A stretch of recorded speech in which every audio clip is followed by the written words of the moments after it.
Chapter 15. I arrive at the restaurant 15 minutes late. Right when I was about to close tonight, I had a customer come in to order flowers for a funeral. I couldn't turn them away because... Sadly. Funerals are the best business for florists. Ryle waves me over to the table and I walk straight to them, doing my best not to look around. I don't want to see Atlas. I tried twice to get them to change the restaurant location, but Alyssa was hell-bent on eating here after Ryle told her how good it was. I slide into the booth and Ryle leans over and kisses me on the cheek. "Hey, girlfriend." Alyssa groans. "God, you guys are so cute, it's sickening." I smile at her, and her eyes immediately go to the corner of my eye. It doesn't look as bad as I thought it might today, which is probably due to Ryle forcing me to keep ice on it. "Oh my God," Alyssa says. "Ryle told me what happened, but I didn't think it was that bad." I glance at Ryle, wondering what he told her. "The truth?" He smiles and says, "Olive oil was everywhere. When she slipped, it was so graceful you'd think she was a ballerina." A lie. Fair enough. I would have done the same thing. "It was pretty pathetic," I say with a laugh. Somehow, we get through dinner without a hitch. No sign of Atlas, no thoughts of last night, and Ryle and I both avoid the wine. After we're finished with our food, our waiter approaches the table. "Care for dessert?" he asks. I shake my head, but Alyssa perks up. "What do you have?" Marshall looks just as interested. "We're eating for two, so we'll take anything chocolate," he says. The waiter nods, and when he walks away, Alyssa looks at Marshall. "This baby is the size of a bedbug right now." "You better not encourage bad habits for the next several months." The waiter returns with a dessert cart. "The chef gives all expectant mothers dessert on the house," he says. "Congratulations." "He does?" Alyssa says, perking up. "Guess that's why it's called bibs," Marshall says. "Chef likes the babies." We all look at the cart. "Oh, God," I say, looking at the options. "This is my new favorite restaurant," Alyssa says. We pick out 3 desserts for the table. The 4 of us spend the time waiting for it to be served discussing baby names. "No," Alyssa says to Marshall. "We're not naming this baby after a state." "But I love Nebraska," he whines. "Idaho?" Alyssa drops her head in her hands. "This is going to be the demise of our marriage." "Demise," Marshall says. "That's actually a good name." Marshall's murder is thwarted by the arrival of dessert. Our waiter places a piece of chocolate cake in front of Alyssa, and steps aside to make room for the waiter behind him who is holding the other 2 desserts. The waiter motions toward the guy placing our desserts down and says, "The chef would like to extend his congratulations." "How was the meal?" the chef asks, looking at Alyssa and Marshall. By the time his eyes make it to mine, my anxiety is seeping from me. Atlas locks eyes with me, and without thinking, I blurt out, "You're the chef?" The waiter leans around Atlas and says, "The chef." "The owner. Sometimes waiter, sometimes dishwasher." He gives a new meaning to hands-on. The next 5 seconds go unnoticed by everyone at our table, but they play out in slow motion to me. Atlas's eyes fall to the cut on my eye. The bandage wrapped around Ryle's hand. Back to my eye. "We love your restaurant," Alyssa says. "You have an incredible place here." Atlas doesn't look at her. I see the roll of his throat as he swallows. His jaw hardens and he says nothing as he walks away. Shit. The waiter tries to cover for Atlas's hasty retreat by smiling and showing way too many teeth. "Enjoy your dessert," he says, scuffling off to the kitchen. "Bummer," Alyssa says. "We find a new favorite restaurant and the chef is an asshole." Ryle laughs. "Yeah, but the assholes are the best ones." "Gordon Ramsay?" "Good point," Marshall says. I put my hand on Ryle's arm. "Bathroom," I tell him. He nods as I scoot out of the booth, and Marshall says, "What about Wolfgang Puck?" You think he's an asshole? I walk across the restaurant, head down, fast-paced. As soon as I get into the familiar hallway, I keep going. I push open the door to the women's restroom and then turn around and lock it. Shit. Shit, shit, shit. The look in his eye. The anger in his jaw. I'm relieved he walked away, but I'm half convinced he's probably going to be waiting outside the restaurant when we leave, ready to kick Ryle's ass. I breathe in my nose, out my mouth, wash my hands, repeat the breathing. Once I'm more calm, I dry my hands on a towel. I'll just go back out there and tell Ryle I'm not feeling well. We'll leave and we'll never come back. They all think the chef is an asshole, so that can be my excuse. I unlock the door, but I don't pull it open. It starts pushing open from the other side, so I step back. Atlas steps inside the bathroom with me and locks the door. His back rests against the door as he stares at me, focused on the cut near my eye. What happened? He asks. I shake my head. Nothing. His eyes are narrow, still ice blue but somehow burning with fire. You're lying, Lily. I muster enough of a smile to get me by. It was an accident. Atlas laughs, but then his face falls flat. Leave him. Leave him? Jesus, he thinks this is something else entirely. I take a step forward and shake my head. He's not like that, Atlas. It wasn't like that. Ryle is a good person. He tilts his head and leans it forward a little bit. Funny.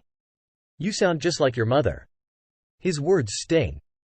I immediately try to reach around him for the door, but he grabs my wrist. Leave him, Lily. I yank my hand away. I turn my back to him and inhale a deep breath. I release it slowly as I face him again. If it's any comparison at all, I'm more scared of you right now than I've ever been of him. My words make Atlas pause for a moment.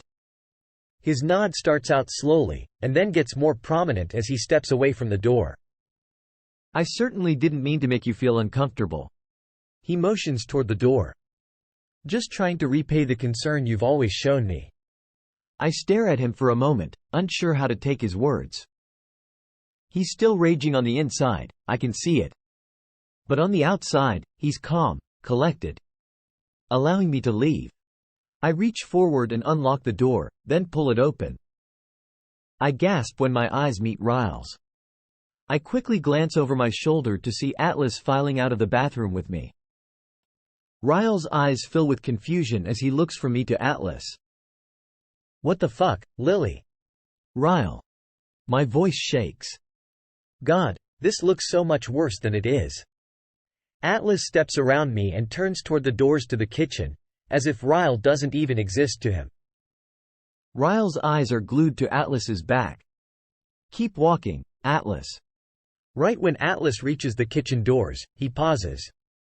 No, no, no. Keep walking. In what becomes one of the most dreadful moments I can imagine, he spins around and strides toward Ryle, grabbing him by the collar of his shirt. Almost as soon as it happens, Ryle forces Atlas back and slams him against the opposite wall. Atlas lunges for Ryle again, this time shoving his forearm against Ryle's throat, pinning him against the wall. You touch her again and I'll cut your fucking hand off and shove it down your throat, you worthless piece of shit. Atlas, stop! I yell.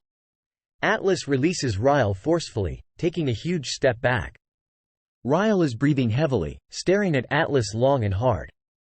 Then his focus moves directly to me. Atlas? He says his name with familiarity. Why is Ryle saying Atlas's name like that? Like he's heard me say it before? I've never told him about Atlas. Wait. I did. That first night on the roof. It was one of my naked truths. Ryle lets out a disbelieving laugh and points at Atlas, but he's still looking at me. This is Atlas? The homeless boy you pity fucked? Oh, God. The hallway instantly becomes a blur of fists and elbows and my screams for them to stop.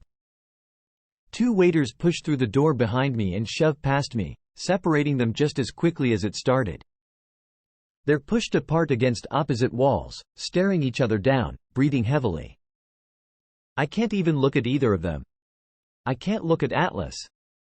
Not after what Ryle just said to him. I also can't look at Ryle because he's probably thinking the absolute worst possible thing right now. Out! Atlas yells, pointing at the door, but looking at Ryle. Get the hell out of my restaurant. I meet Ryle's eyes as he begins to walk past me, scared of what I'll see in them. But there isn't any anger there. Only hurt. Lots of hurt. He pauses as if he's about to say something to me. But his face just twists into disappointment and he walks back out into the restaurant. I finally glance up at Atlas and can see disappointment all across his face. Before I can explain away Ryle's words to him, he turns and walks away, pushing through the kitchen doors.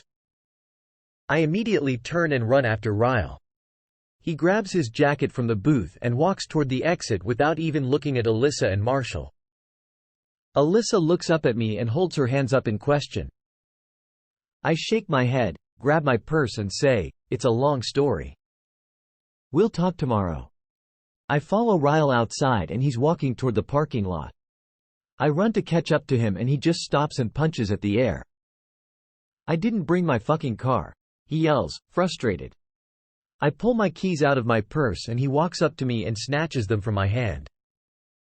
Again, I follow him, this time to my car. I don't know what to do. I don't know if he even wants to speak to me right now.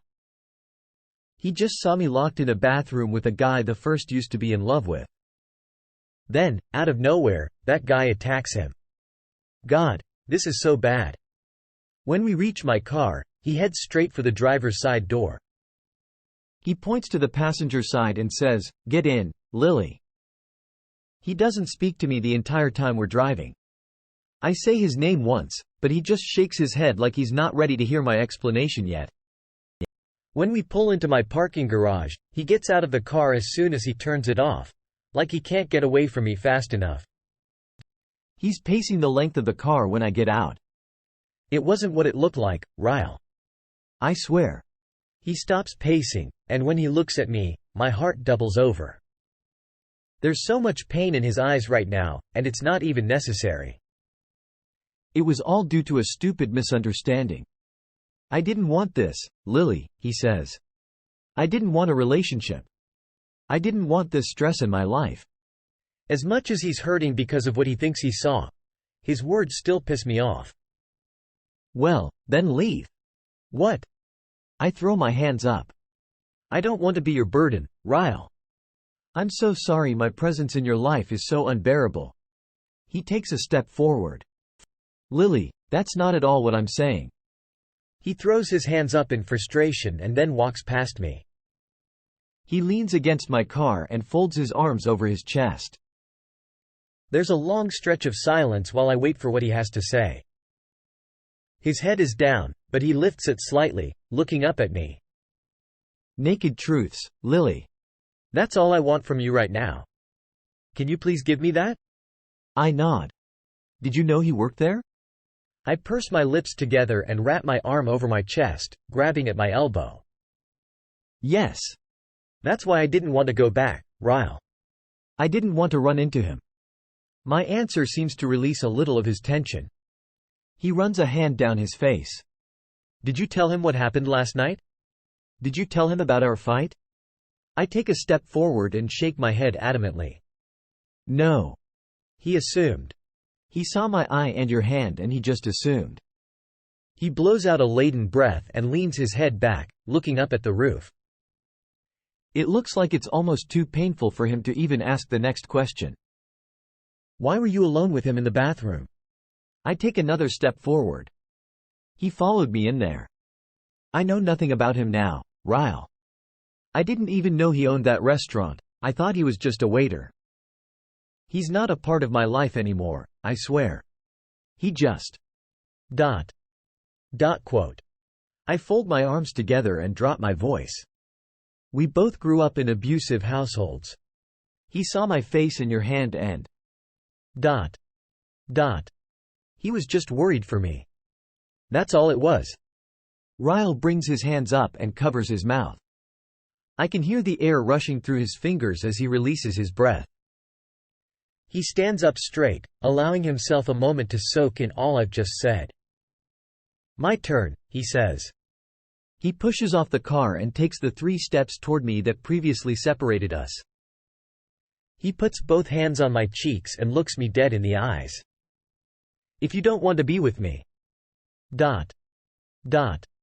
Please tell me right now, Lily. Because when I saw you with him. .. That hurt. I never want to feel that again. And if it hurts this much now, I'm terrified to think of what it could do to me a year from now." I can feel the tears begin to stream down my cheeks. I place my hands on top of his and shake my head. "I don't want anyone else, Ryle. I only want you." He forces the saddest smile I've ever seen on a human. He pulls me to him and holds me there. I wrap my arms around him as tight as I can as he presses his lips to the side of my head. "I love you, Lily. God, I love you."